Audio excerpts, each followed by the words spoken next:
that the governor has made the decision to remove the Confederate flag from the state capitol grounds there as well. That is added to the list of South Carolina, where they're in a review process. But this is clearly part of a national conversation that is escalating right now. I want to bring in our panel and talk about this and more with Kevin Jackson, Executive Director of the Black Sphere, author of Race Pimping, the Multi-Trillion-Dollar Business of Liberalism, and he is also a radio talk show host. Jessica Ehrlich is an attorney and former Democratic congressional candidate. Welcome to both of you. Good to have you here. You know, this is on everybody's lips right now, Kevin, because it has a lot of larger implications here. And I wonder what your thoughts are from the Alabama governor and the South Carolina governor. Mississippi is considering this, as is Arkansas right now. Well, let's hope that it eradicates racism, Martha. I mean, that's essentially what the left is after. You know, they never give up anything. This is such a red herring that takes away from the real issue that liberals created this kid that shot up this church. And South Carolina did what America does, which is they responded by saying, we're a family. We're not going to buy into this nonsense of it being, you know, it may have been racially motivated, but we're not racially motivated here. So, you know, the blaming the flag is ridiculous. It's not going to do anything. And in fact, I think it's a silly thing to do, because what essentially the left is trying to say is, let's eradicate history. If ever history doesn't fit the narrative that we want, let's get rid of it. Interesting argument in terms of removing that from history. But a lot of people feel that the flags, Jeb Bush has said this, that they have a place in a museum, but that they shouldn't be flying on state capitol grounds. And here's Hillary Clinton speaking about this yesterday. I appreciate the actions begun yesterday by the governor and other leaders of South Carolina to remove the Confederate battle flag from the State House, recognizing it as a symbol of our nation's racist past. It shouldn't fly there. It shouldn't fly anywhere. Jessica, what do you think?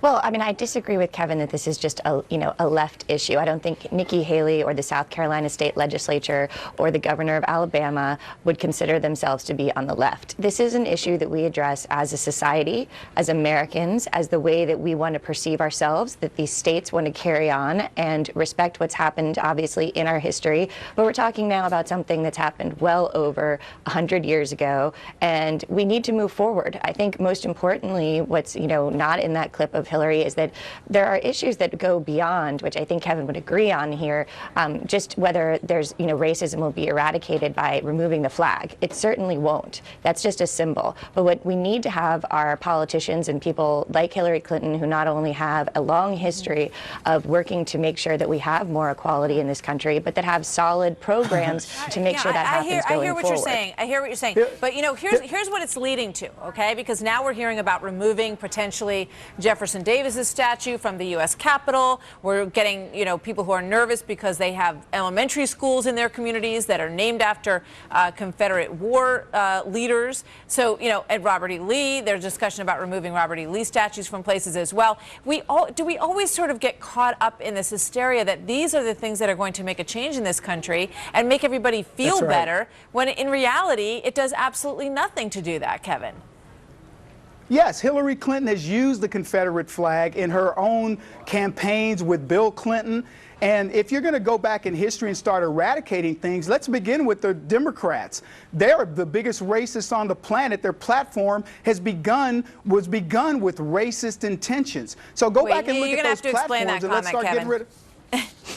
The Democrats' platforms were to get rid of the mongrel races, and it was anti-black, it was anti-Asian, it was anti-anything, and that had to do with non-white America. So if you're going to start getting rid and correcting things, how about we get rid of Woodrow Wilson's schools? How about we get rid of Franklin Delano Roosevelt, who put two racists on the Supreme Court? How about we get rid of LBJ, who's credited with civil rights legislation, and he's responsible for none of it. He just signed it. The larger point of what you're saying, I understand. You can go to the founding fathers, many of whom owned slaves. So, I mean, do you start removing their name from things as well, Jessica? At what point is it ridiculous?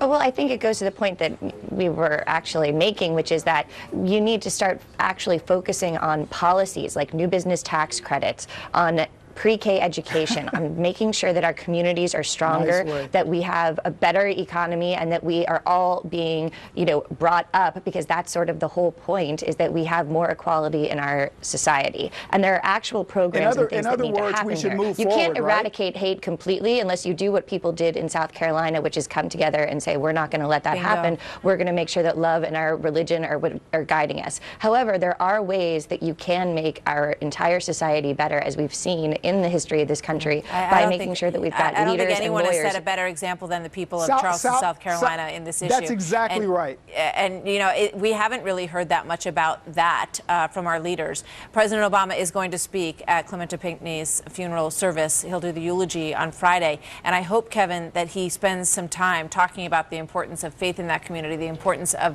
what they did in pulling together, and, as black people and white people together, really just talking about their city and how much they love it and how they're not going to give in to these forces of evil.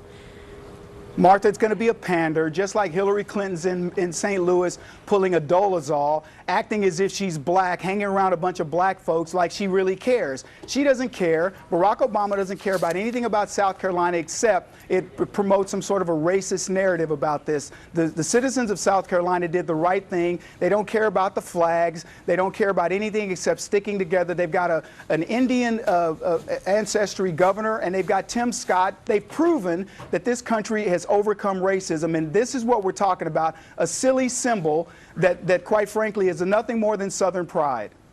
All right. Interesting debate. Thank you very much, Kevin and Jessica. We'll see you next time. My pleasure. Happening Now is coming up next, and John's